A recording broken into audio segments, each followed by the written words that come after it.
Hey guys. Hi. Did Can you y'all see go it? live? I there we don't go. see anything yet. It's going live.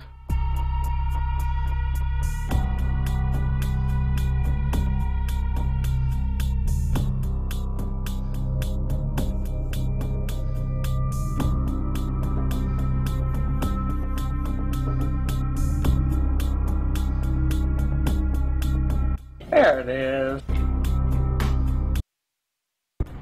Back and I have a drink. Alright. Vacuum? Hello, everybody. So- I am Anne Rice, #1 fan, Devious Vacuum SA. And we have Panzer Skank. I kind of know stuff about Anne Rice, but mostly I'm just here for flavor. Garbad. I know more about Vampire the Masquerade than I know about Anne Rice. Giop. Jop not here. Oh, I thought he was. Well, balls. Oh yeah, because And color printer. Vampires. And I'm sort of here. Oh, Fuzzles. I didn't snuck in on me. Hi. I've Yeah, been here. Puzzles does Oh, that. God. You went... Sorry, you're just really good at being sneaky. You should go Yep. into espionage.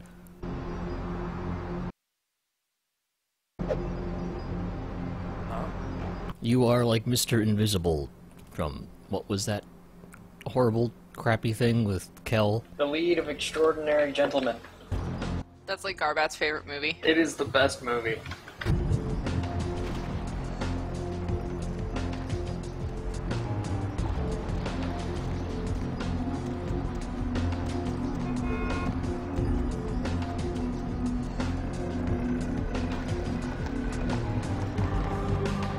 Okay, so last time on Vampires game, what did we do?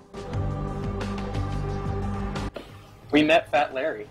I remember Fat Larry, but that's basically all I remember about the last stream. And I'm not sure, did we do Fat Larry's quest yet? Oh no, Zader, you didn't list Vampire the Masquerade as your current game, did you? Oh yeah, he did. Oh, Zader. Don't worry, we've got people. We have mods. We're fine. Hi. Now, do I sound extremely loud, or do I sound okay? You sound fine. Okay. Great, because I'm a long way away from the microphone right now. Okay, the chat's saying we ended at Fat Larry, so we haven't done his quest yet. No, we haven't. I wanted to get our stealth skill up first. Could anybody look up where the book ABCs always be, what the hell is it? Fuck. Where that book is located? Always be closing. Yeah. I'm looking. One moment.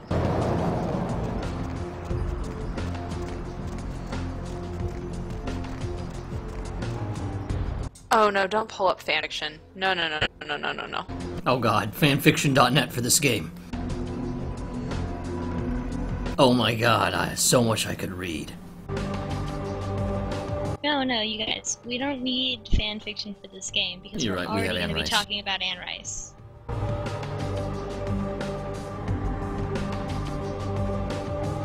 So should I start the story? Restart where we left off in Interview with the Vampire? Give us a little bit of a recap, and then continue. Alright, so last time in Interview with the Vampire, we met Louis, our protagonist, and Lestat, his boyfriend, and together they made the hideous child vampire Claudia, and they were living in New Orleans, I think right before the Civil War, and they were getting along about as well as you would expect. Dissent was starting to grow in this little vampire family, and Claudia was starting to make plans of her own. So, everyone who got missed last stream hopefully is a little caught up on Anne Rice vampire history. Hey, there's no ABC's book in this list It of might books. be What's the finance manual. I'm looking for the finance manual, yeah. Yeah. The finance manual. It's in the Empire Hotel in Jezebel's apartment. Right, that's where we're going.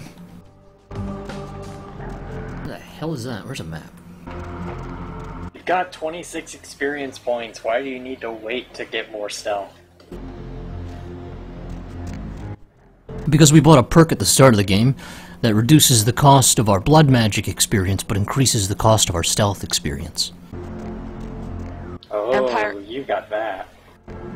Empire Hotel is the westernmost building that you can enter. I believe it's a long building. Isn't that part of the one of the quests?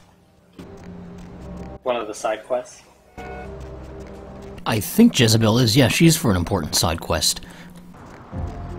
But we don't necessarily have to actually do our quest. We could just break into her apartment, steal it, and then leave.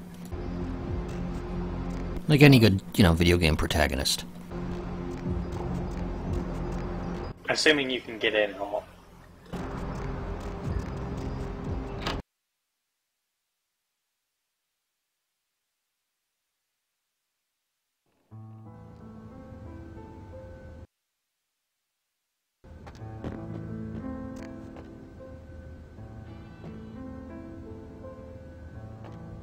Oh, I'm sorry. Was I too loud there?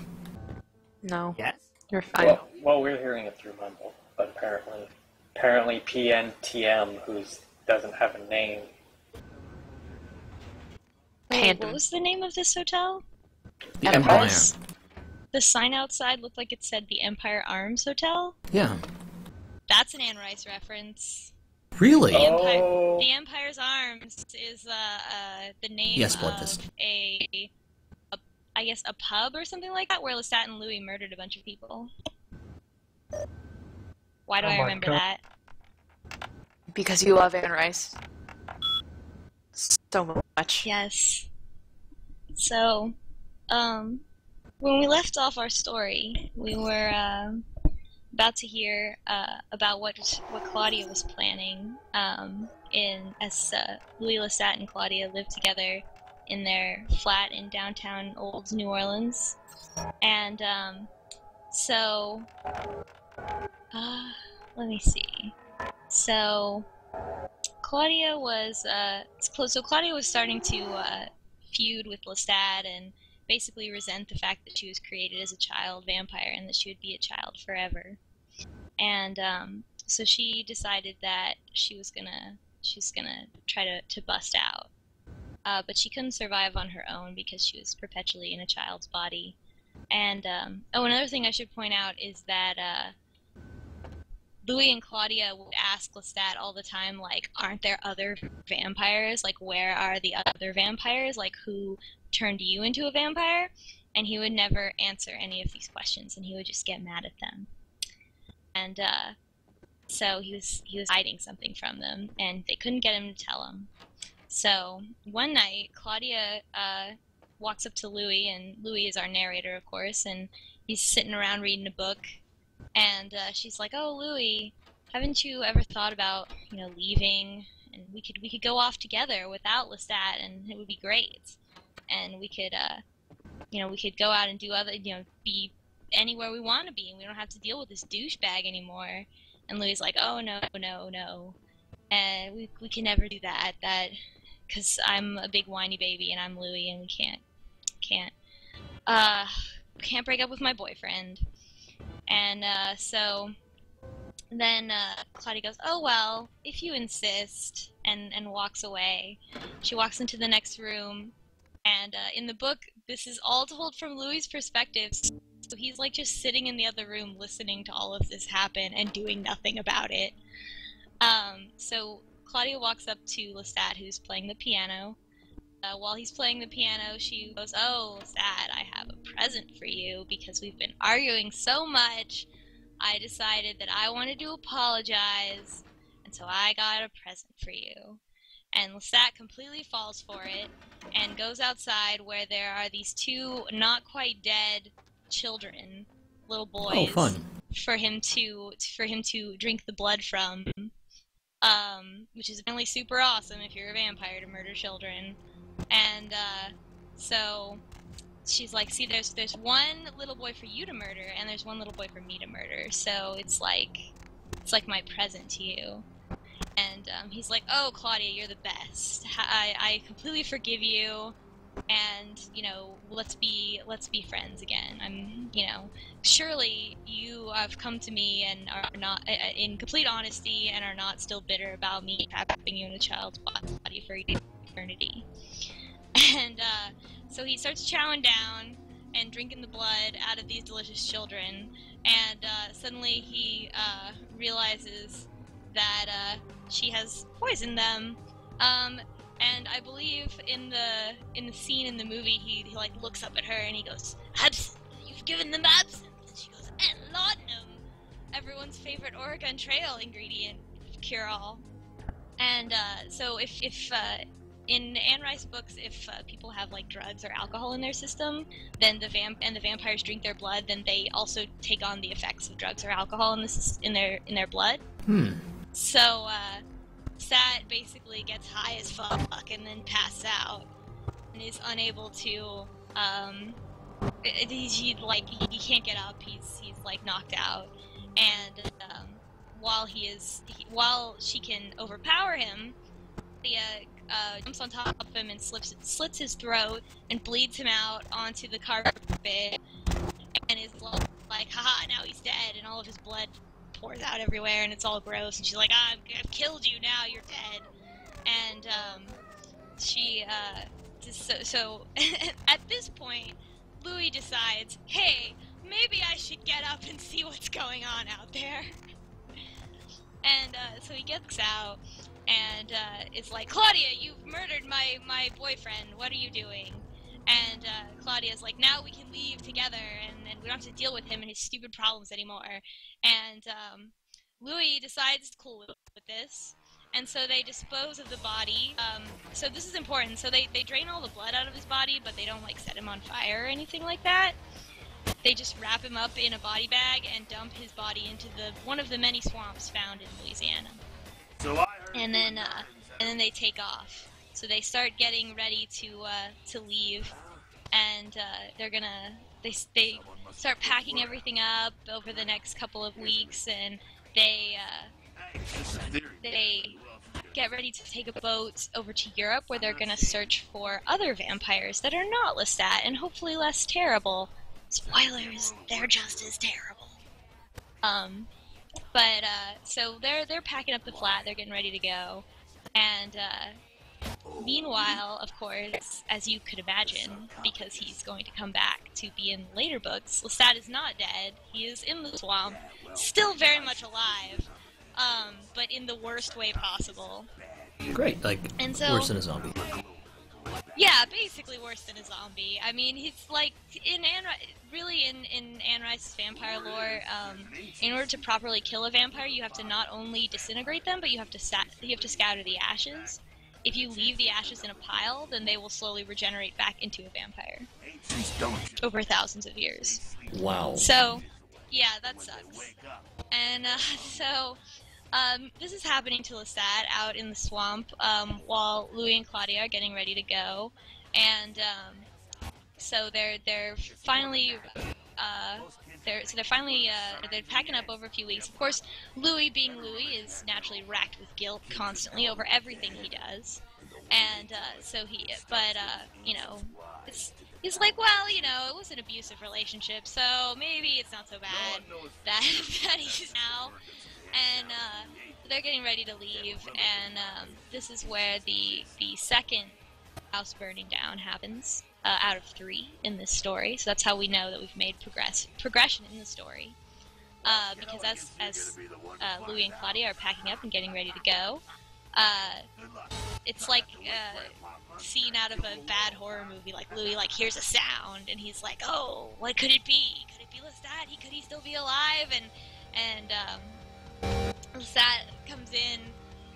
Louis walks up the stairs in their flat, and there's Lestat, and he's there playing the piano, and he's all kind of in mud and looks all gross like a horrible zombie, and he is like, "Haha, I'm still alive, and I'm gonna kill all of you!" And so he starts attacking Louis, and he also turned a boy into a vampire to help him fight, I guess.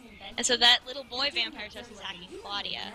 So they have this big fight, and sets Lestat on fire, and naturally this sets the entire flat on fire. And Louis and Claudia escape, leaving Lestat and the boy to burn in this building. And apparently right around this time historically there was a big fire in New Orleans, so like that was like supposed to be the thing that started that big fire. And they escape onto a boat and sail off into the Atlantic Ocean, leaving Lestat apparently burned up. Or is he? Da-da-da. Miss Hall lives nearby in the Skyline Apartments. Spoilers, he's not. Spoilers, there's like 50 more books about him. Oh my god. Okay, should probably take it now and talk about the game.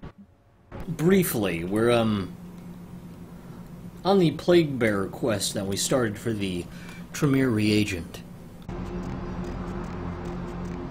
What is that? Well, there's some vampire who's caught some nasty disease, but he's just going around still feeding without getting the bad blood out, so he's infecting a bunch of people.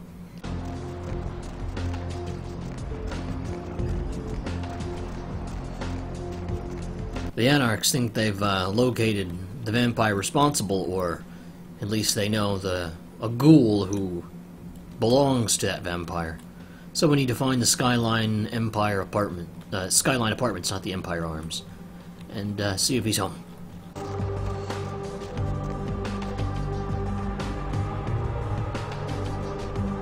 Skyline should be just dead ahead, right?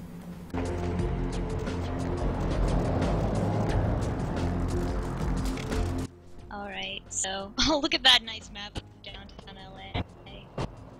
Only it were that simple. If only downtown LA was a bunch of red rectangles with big numbers on them. Well, it kind of is, but you know, like, bigger than that.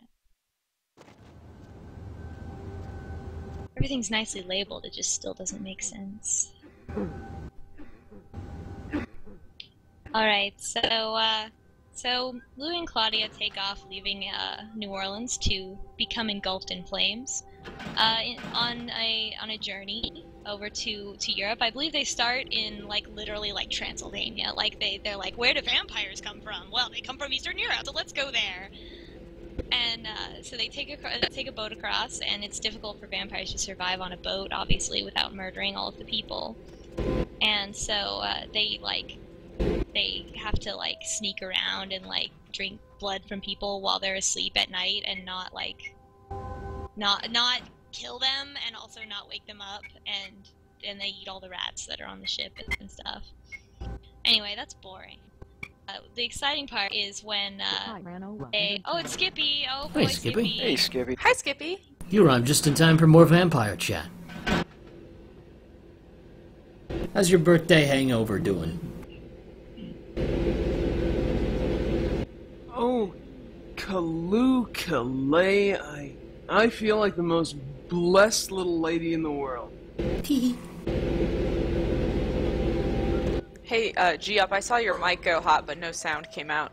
Just in case something broke on your end. Well, good day, everyone. I Well, see Skippy it's asked what's Denzel. going on, and I said, "Hi, Skippy. We're reading fan fiction." Are we? No, we're not. Kind of, to some people. Hey, Skippy, we got a new mod on the channel. Fat Larry with F-A-T. Cool. Can I just call you Fat Larry?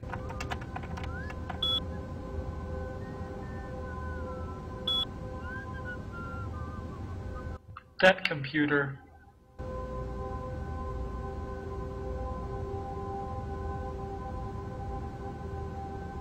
Well, thanks a lot for the belated birthday wishes, everyone. I just woke my ass up, so you know, glad I didn't miss the vampires. So what are we doing?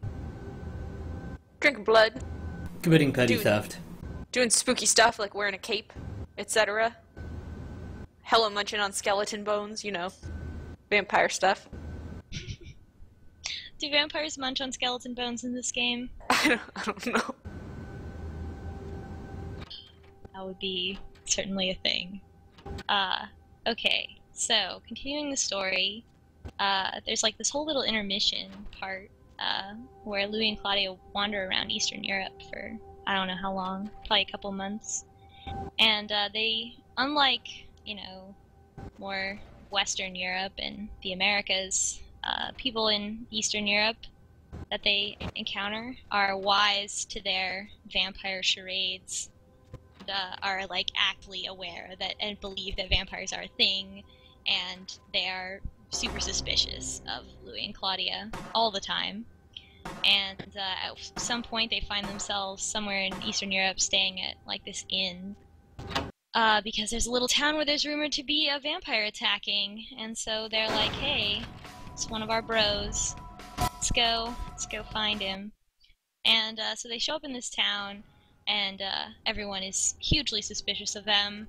They're because the town is in the middle of a vampire attack, and they are literally vampires. So they have to hide that they're vampires, which is difficult when you can't walk in the sun and eat food. And so so they're staying in this inn, and they do all kinds of stuff to them, the innkeeper doesn't say anything to them, and so it forces them to step through the doorway, where they testing the whole vampire can't come in unless they're invited in. And in Anne Rice's world doesn't mean anything, so they are able to just walk in the door without being invited in, and they're like, hey, what's up? And so they're like, okay, maybe you're not a vampire. But they do notice when Louis doesn't eat, and when Louis and Claudia don't come out during the day. And of course the fact that Claudia is a child sort of throws them off, because what sort of monster would make a child vampire? And so no, Danzel, there's never any crossover between Anne Rice and the Sookie Stackhouse series and the True Blood series of novels. I like the True Blood show. I watched it with my mom and her friends, and it's pretty entertaining. Who locks their vent?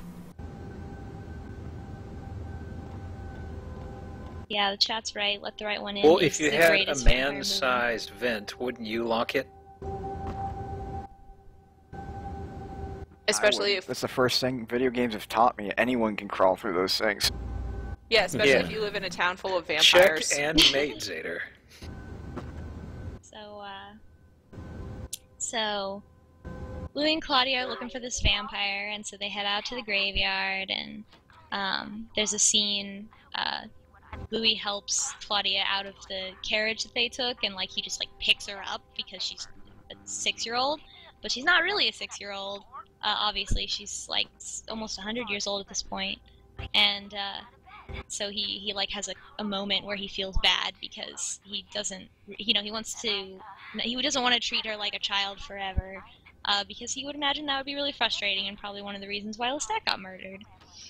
And so then he feels bad about that, and so then they continue their investigation, and there's this rusted out old shack near the graveyard, which is obviously where the vampire is. I don't know why these people couldn't have figured that out.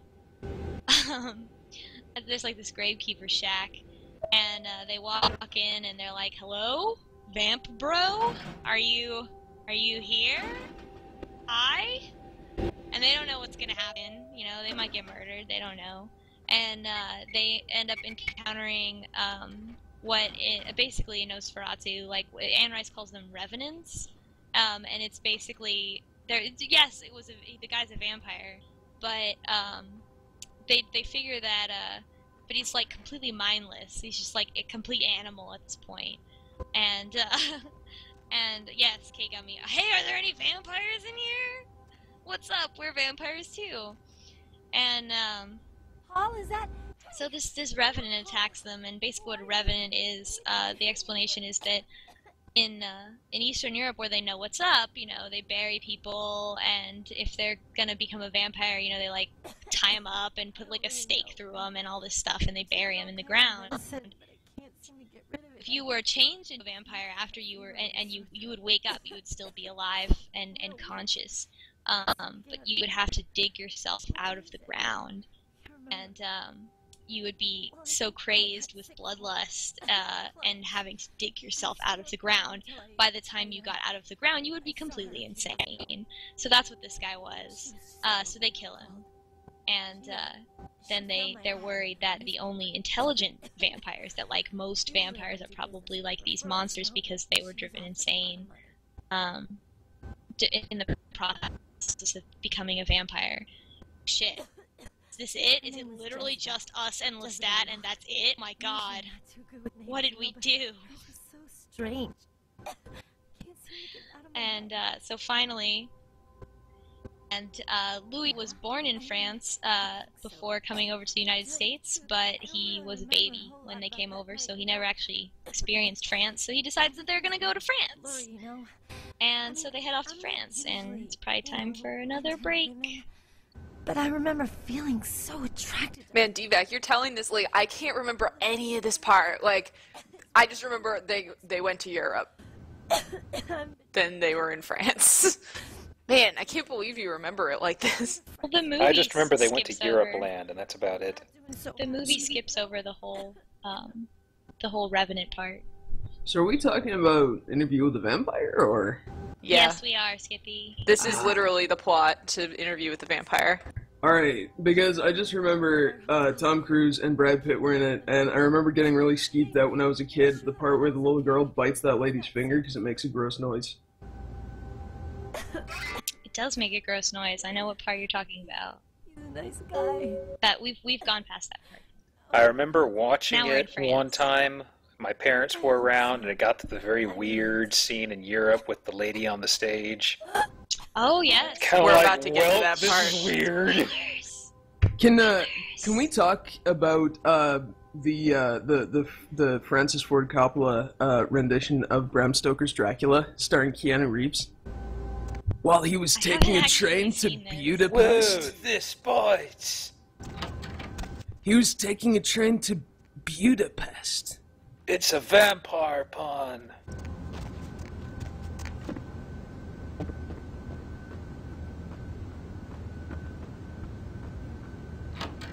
So are we doing anything important in the game right now? Well, we just visited a prostitute who was infected by the plague, Yay! and she died. Now we're Progress, huh? going to find the plague-infested vampire and get the skill book that we're doing this whole damn quest for.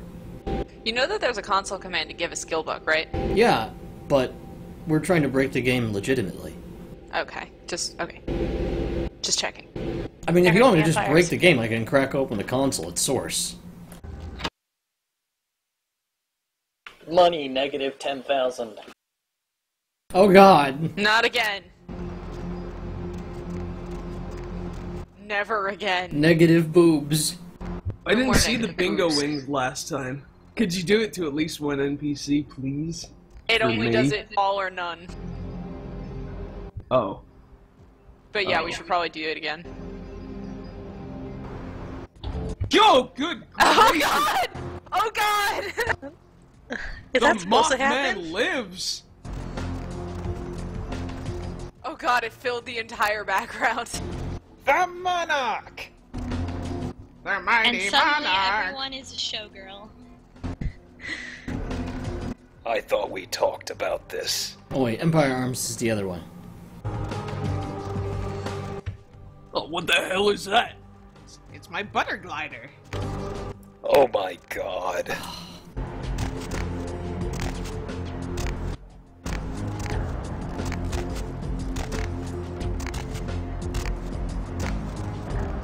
I wish I still had, back when I reread the books, so I read them when I was, obviously a teenager, and I reread them again when I was in college to see how I felt about them as a grown-up, and, I was horrified, and I took notes, to note my horror at what happened, and, I called it Anne Rice Abridged, because that was the cool thing to do at that moment, and I wish I still had them. I don't know where they are. I just have the images, but I don't know where the text went. I probably never saved it because, I mean, I'm a little bit more self-aware than that, you guys.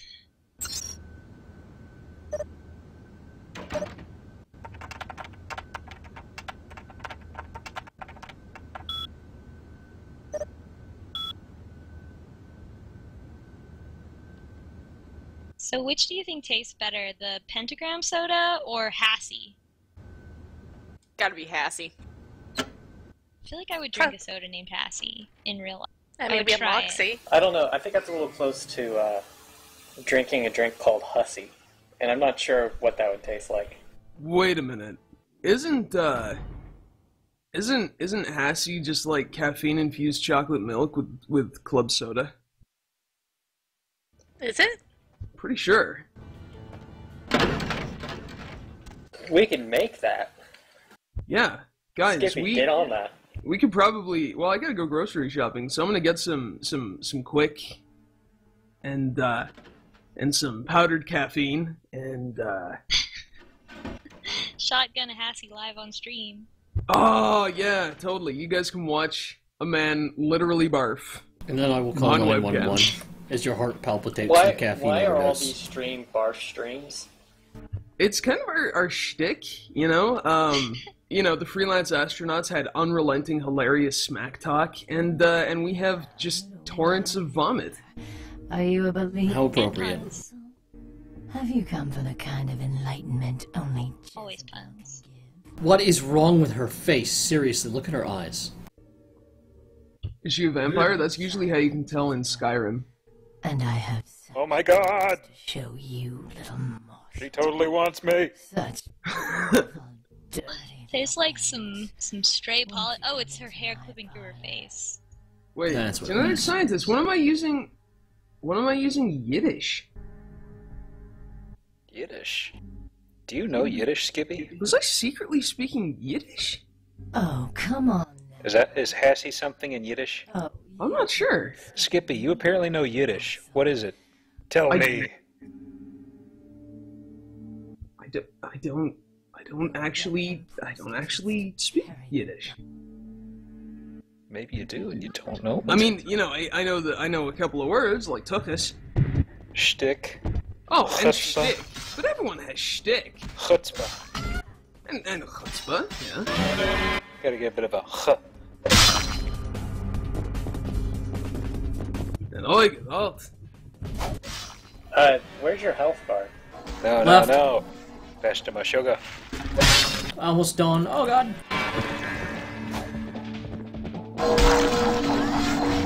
So, why is this prostituee beating you up? Because she's the plague bearer. And we're going to kill her. We'll just give her some penicillin and, have her not do her thing for a little bit. Maybe it'll all clear up. You're gonna try, but it seems like she's winning this fight. Oh, he's just gonna kite her for like 6 hours using Blood Strike. Wait a second, is that bar on the right your health or your, like... The one on the left is health, the one on the right is magic. Oh, the one on the left is pretty translucent. Yeah, it's a glitch. Deal with it. Oh, okay. I see it now. Xavier, you under stress or something? No, it's just how this game is. This game is Isn't that like broken. this game's motto? It's a glitch, deal with it. Pretty much.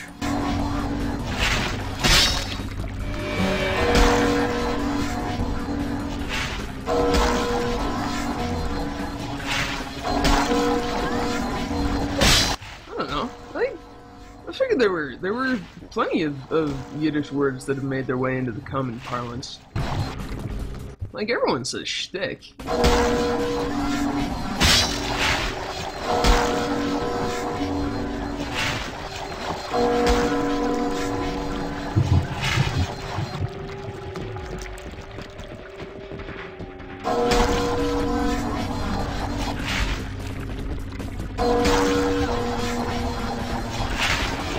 I may tell you about a young henchman named Speedy.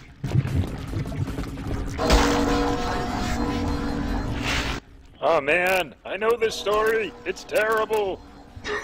Oh my god. You're doing fantastic, 24.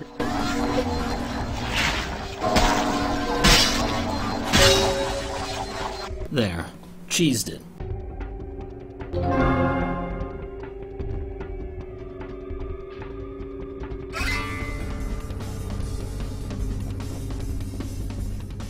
Did she drop loot? Nothing handy. Just a knife. Are you Oh. sure it's not a special knife? G-Up, could you say, my stanza? Is that from a newer season? I haven't seen it since like season 2. Right, I think that's in. My stanza! Good morning. After all that fighting, the bed is still perfectly made.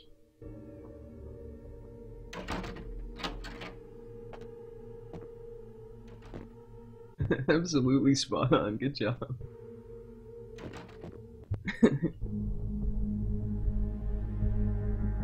Oh man, is vampirism the excuse for not being able to render reflections properly in this game? No, that's La Sombra. That's a completely different group. Oh man, we forgot to put reflections in the mirrors. Well, what if everybody is a vampire? Exactly. Oh! It's a source engine. No, guys, the only vampire clan that doesn't have a reflection is the La Sombra. Guys. I will not stand. I will not stand for this. Garbad. You're That's my correct. attempted fake French. The La Sombre. The La Samba. The danciest of vampires. Alright. You have to invite them into your house, but once they're in there, they will play their own music. You don't have any choice. Those jerks. So, Anne Speedrun order Fat Larry a pizza and you get another one. I love Fat Larry. I've never even played this game, and I'm already a huge fan of Fat Larry. Yeah, Garbad, do you want to talk about like this actual game a little bit? And I don't know anything about this game, so if you want to talk about all the stupid vampire races you can be in this game, then that's cool. I can tell it in a really dry and boring way. Well, perfect. Get Panzer to draw graphics. Zader. Oh wait, I'm not going to talk over Fat Larry. Well, anyway, we've already done Fat Larry. I'm just over here to think about buying back a couple skill books. It doesn't look like It looks like the fan patch has actually moved the location of the finance book. So, whoops. Whoops. I don't know how to find it then. And we've only got $40, so we can't really afford to do anything here with Fat Larry. Yeah, because doing something with Fat Larry costs a lot more than $40, but it is worth it. You can order Fat Larry a pizza. You could figure something out. To quote Skippy, come on, buddy. Come on, buddy. Da da da. Da da da da. Stop that. Come on, buddy. What is that from? That's from Archer, man. It's the KGB God, guys' little oh god, they do that in like the first one. Oh god, why do I not remember that then? I just recently rewatched the first season. Ah, yeah, he's like dancing around with a sexy negligee and, you know, gets a dirty look from the KGB head and he's just like, oh, I remember now. Right? Who What Where says the finance book is where the Brawl book used to be. Where's that? I don't know. I can check, hang on. Damn right, Fat Larry. We're like lemon party chairman. Hilarious. The Brawl book is in the penthouse suite at the Empire Hotel. It's because Adam Reed was a really big fan of Ronnie in Frisky Dingo.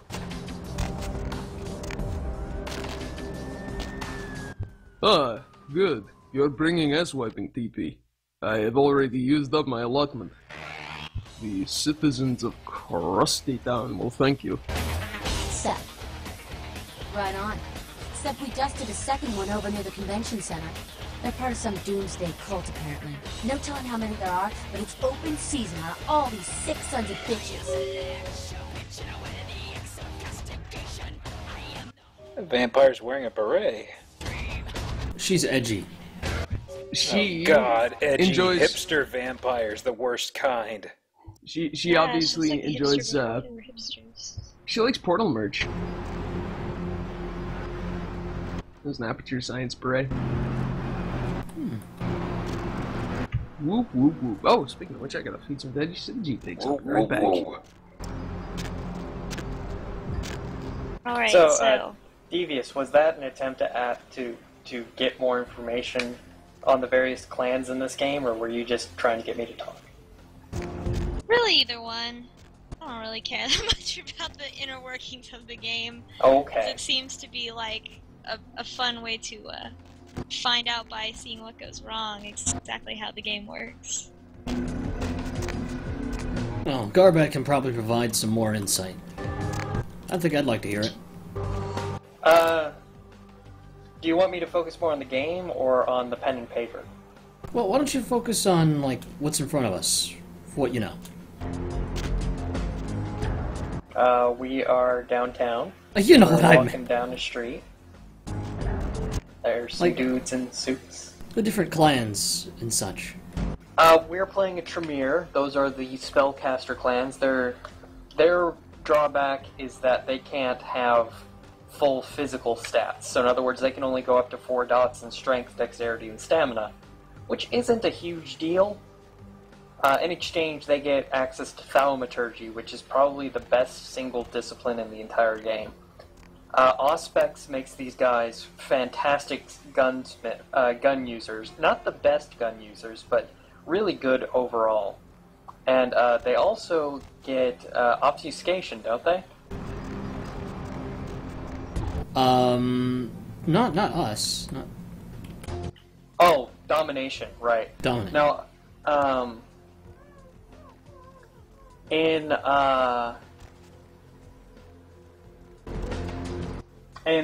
the original version of this game, Tremere couldn't use domination in conversations, but the fan patch changed it so anyone with dominate could use that.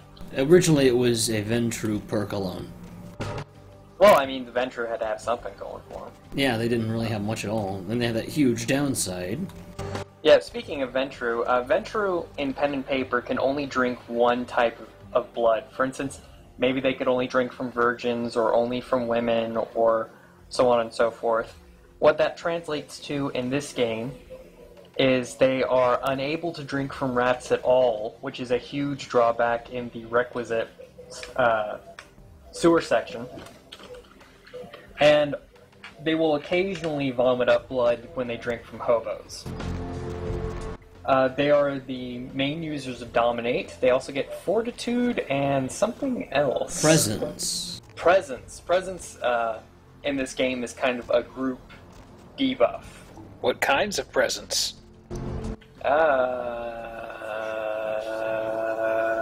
Anyway. I like presents. I got lots of presents. I love presents. Go on. Next up is the Gangrel.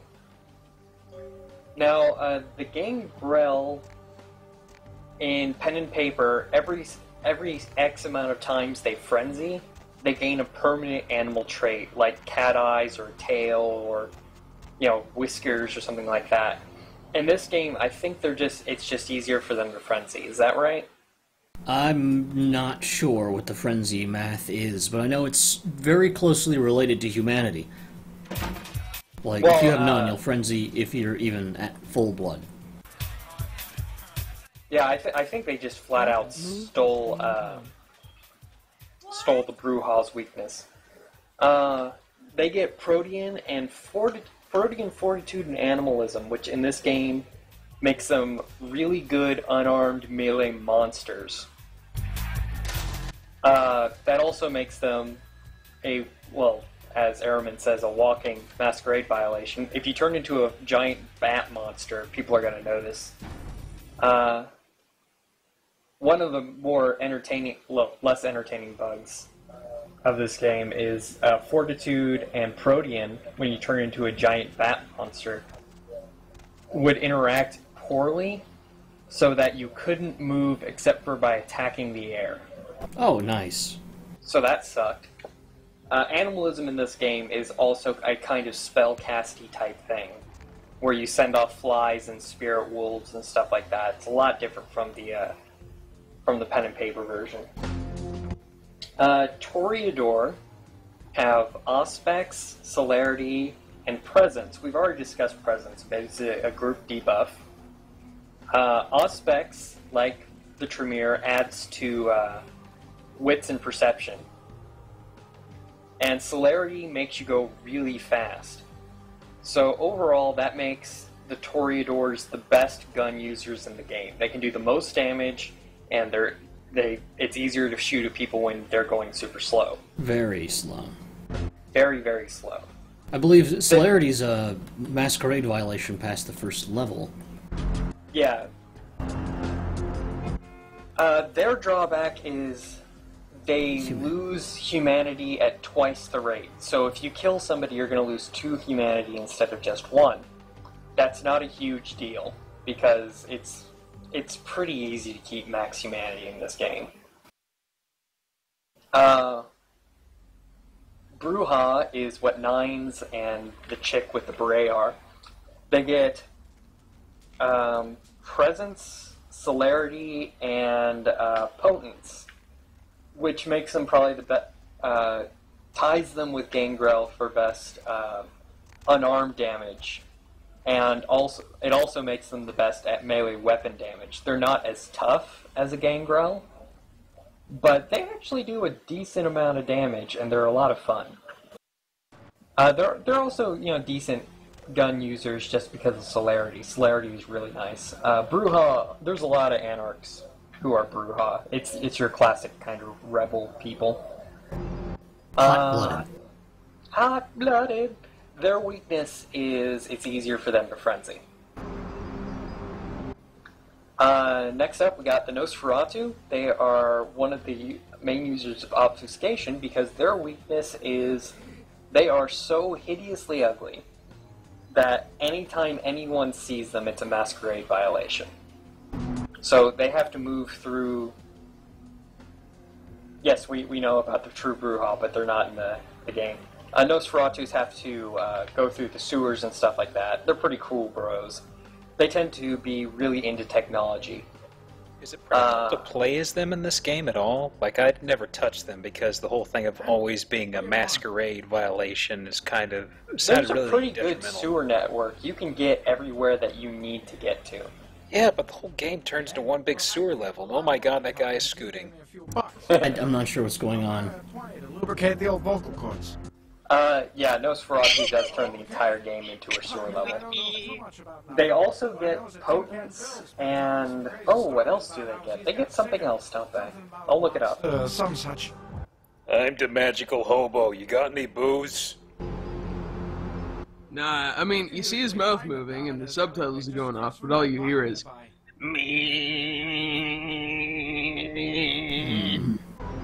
They get animalism, which is, again, that kind of spellcaster type thing.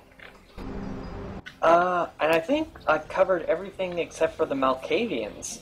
Malkavians are sometimes really good, usually really annoying in pen and paper because people play crazy characters really stupid. See, Malkavians are, every single one of them, completely crazy. Now, in this game, they decided completely crazy was mostly just kind of being LOL random. You know, yelling at stop signs and stuff like that. But they have some pretty cool stuff. They also have higher inspection ability. And Malkavians just tend to know what's going on. So there's lots of fourth wall breakings. There's lots of allusions to what happens later in the game. All sorts of fun stuff like that. It's like playing as Deadpool. Yeah. Dementation is their main ability, which is their version of domination. They also get Auspex and Obfuscation, which makes them pretty sneaky characters. Really good infiltrators because wits can help them break into things. So they are probably the best at getting into a place sneakily between Obfuscation and hacking and Dementation having a couple of abilities like Domination that distract people and things like that. Malkavians, yeah, also kind of see in the future. It's less that they see in the future and more of the Malkavian Madness Network, which is this kind of background connection to all Malkavians. So they just kind of know things they have no right to know. And actually, in the game, it's reflected by your character giving not so cryptic spoilers in crazy dialogue. Yeah, in this game, you'll sometimes, like, the first time you meet Teresa. Yeah. It's Teresa, isn't it? No, it's Teresa and... well, the first time you run into Teresa... Teresa and Jeanette. The first time you meet Jeanette, you call her... you run into Jeanette, you call her the dark face of Janice, I believe? No, the white face of Janice, with Teresa being the white face, and Jeanette thinks that's hilarious. So you instantly pick up on the fact that she is actually two people in one body. Well, she's Malkavian as well, and she knows from your first meeting as well, like, hey, we're both batshit crazy. It's not... The player doesn't know it unless you're familiar with the game, but in the dialogue exchange, it's clear that both parties are aware. Yeah, there's a tremendous amount of spoilers if you play through this game as a Malkavian. So it's usually better to play Malkavian on your second or third run-through. You'll get a lot of the content. I mean, a lot of stuff that just didn't make sense is suddenly pretty neat. There are also spoilers from Mercurio. There's also spoilers down at the beach when you first meet the psychic.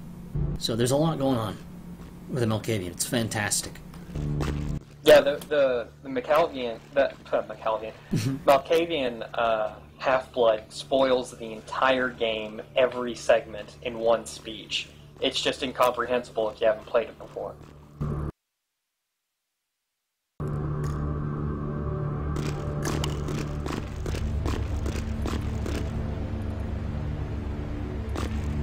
Okay, here we go. On your way down here, did you? Following the smell of entrails and rotting flesh. Looking for a free meal, little bloodsucker. There's meat galore in my kingdom. Where do they find these voice actors? Brother Canker, they call me. Interns? Halls of the dead. Look around you. The blood. The bloated bodies. The maggot-ridden mortal shells. These are the signs. The coming of a new age. This guy can be a bit of a pain, because he does use potence. The Brotherhood. Whatever. The bottom line is this guy's insane. He's just going to ramble on. We're going to murder him. This guy's a Nosferatu, who aware.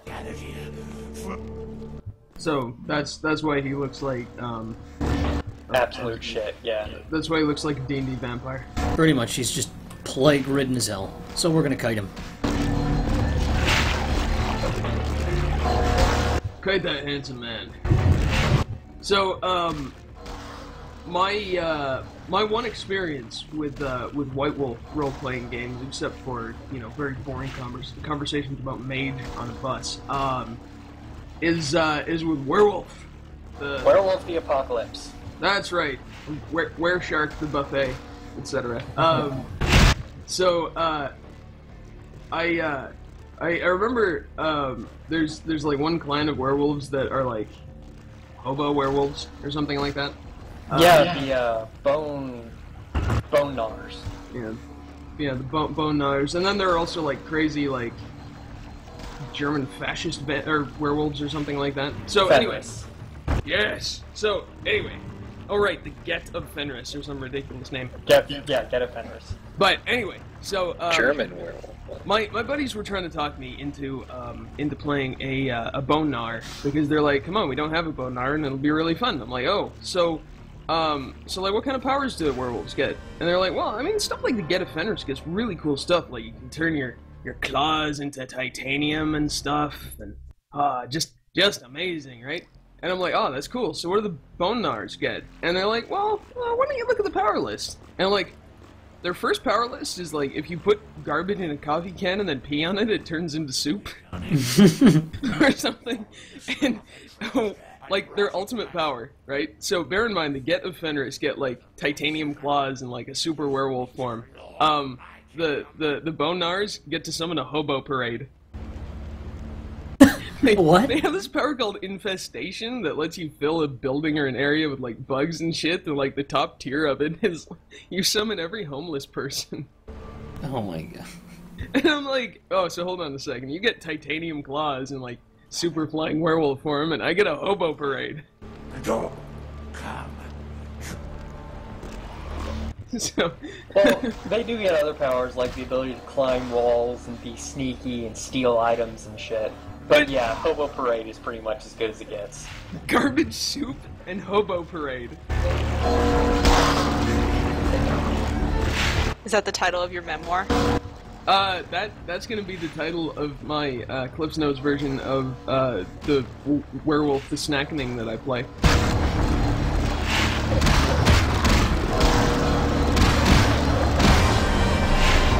That's right.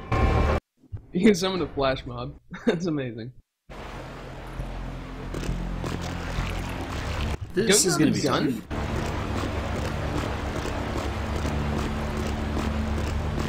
On your way down, brother. The brat. The door. Doom says he knows how to play this game better than me. Your name is unpronounceable. There are no vowels. You could just inject vowels. Like Pintam. Or Pontum. Yeah, but if we're gonna do that, we should just inject a whole shitload of vowels, so it's like Puanitanium. Boost Pooply? Boost Pooply. Your name is now Boost Pooply. Thank you. Boost Pooply. That's a Magica joke. Because we have history together.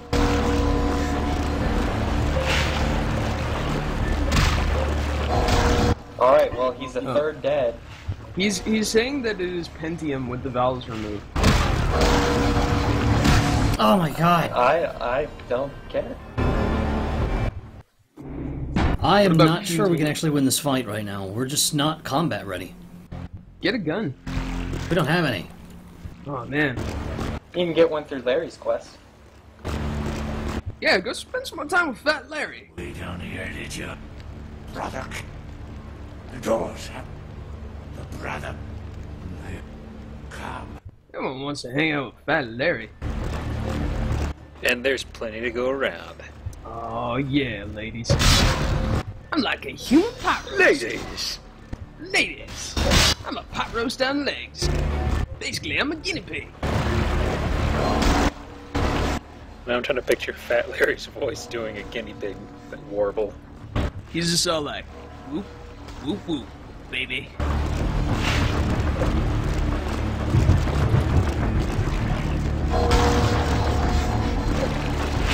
I like that Butt Romancer and Butt Farter have very similar names and also the same color. It's like they're twins. They were having an argument before about it. Oh, about who's the true butt? I'm sorry, I missed so much. Yeah, Fat Larry was going to mediate that. Oh my god. So, I just looked on Twitter. I mentioned to you earlier I was recording a Dark Souls session tonight. Apparently Kuvo's at the Ren Fest getting drunk right now. It'll boy. be interesting. Yeah. He's just gonna be like, dude, the drunk I totally streams are always the best touches. ones. It almost seems dangerous to be drunk at a Ren fair. I think it's pretty much required if you're over 21 nowadays. I mean, last time I was at a you know Ren if you Fest. weren't drunk, but then it also seems like you get into some shenanigans or end up, you know, walking home with a full set of plate mail and be like, why did I buy Dueling this? strangers with turkey legs. Why did I buy a pauldron? Hitting on women with corsets on. I'm sure that doesn't happen at Ren's Fair. They do some crazy shit with those corsets, man. You can move some parts of your body up where they shouldn't be. What kinds of parts? Phew. Like, it seems like the whole point is to move all the fat rolls from your stomach up so they look like breasts. That's Yeah, pretty much there was- what I do. That was what some girl I knew did at Halloween. It's like the first time I met her, she was in a Ren Fest get up, and I saw her a few days later. It's sort of like, she looks very, very different. It just seems so uncomfortable.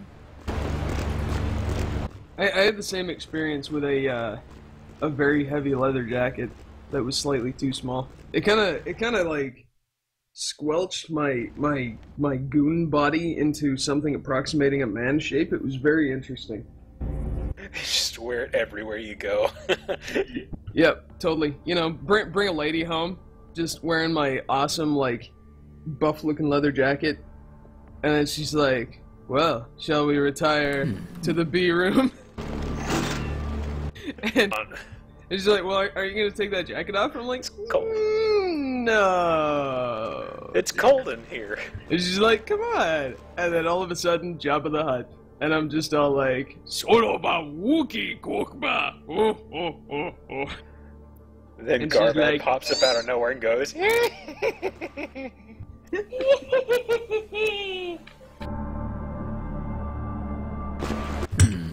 Garbad, you could be my salacious crumb any day.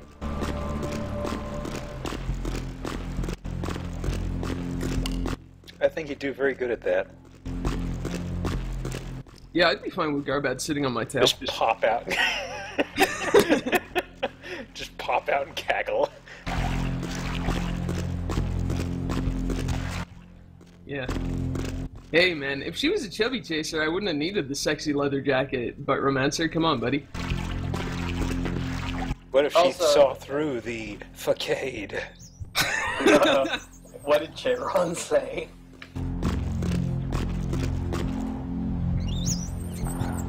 I don't know, but Fat Larry had it. D-Max literally got it. Ladies. Oh my god, what am I watching? Let's get it on. It's going really slow while it's loading. No, it's moving at full speed. That's right, baby. When I'm doing the truffle shuffle, time stands still. Man, now I need to find some techno music to overlay in the background to sync up with this. No, dude, you should mess around with the with the timing of the GIF, and you should just set it to like a dubstep drop bass. Wait, hold on. She's got dumps like a truck. Thighs like what? Baby, move your butt. All night long. It works. It does. Perfect. Hey, Weejay. So what's up? So, Divac, what did you have to Google under in order to find that? Oh, it just got posted on the Pusheen Tumblr. It's apparently a bunch of people who work at Tumblr trying to recreate some of the Pusheen GIFs. Oh, I thought it was just, I think it was just like did a Google image search of Goon Dance or something.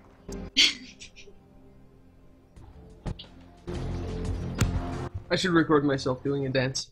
It would be correct and accurate. Alright. Hey. Well, we've been streaming for about 3.5 hours, so how about we wrap it up here? We still haven't done Fat Larry's quest. I know. We haven't made any progress. Oh, we did. We made progress in the Plague Bearers. That's not real progress. That's not Fat Larry progress. I like how that's our objective measure of progress. Fat Larry interactions. Yep, you're leaving Fat Larry hanging. You know, if you keep treating Fat Larry like this, he's gonna abandon you. Well, we gotta get him some money. We're just broke right now. That's right, Fat Larry gotta get paid. Right, Fat Larry? Fat Larry got an appetite to feed. Yo, bring my ass a cheeseburger when you come back. And a pizza. How about we try again later? Okay. Later, guys. Oh, man. Bye, everybody.